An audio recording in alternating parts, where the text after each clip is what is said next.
দেখেন দেখেন সব কিছু দেখেন কোথায় এসে যান কোথায় এসে যে বাবা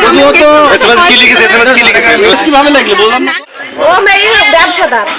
ও মেয়ে ভালো নাই আমার ছেলে হচ্ছে 16 বছর বয়স আমার ছেলের সাথে কোনো হচ্ছে ভাব ভালোবাসা যাই হয়েছে মনে করেন আমার ছেলের বিয়ের বয়স হয়নি এখন চন্দ্রবাস হচ্ছে মির্জা শেখের ছেলের সাথে আরেকবার বেরিয়ে চলে এসেছিল আমার ছেলের সাথে আমার ছেলে ছোট মানুষ কথাবার্তা যাই বলেছে আমার ছেলের ঘরে এসে টাকা পয়সা যা ছিল সব নিয়ে গেছে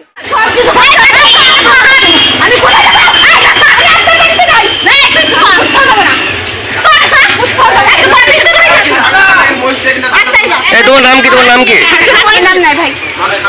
কার বাসে ভাইয়ের নাম ও ওর কি সম্পর্ক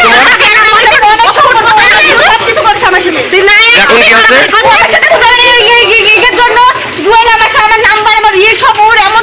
আছে মানে সব কিছু ওর এই করে দিছে ও বাসা কোথায় আমার সাথে জুয়েলের সবকিছু হয়েছে আঙ্কেল মানে জুয়েল আমার সাথে সবকিছু করছে জুয়েল আমাকে বলছে আমি জুয়েল আমাকে বলছে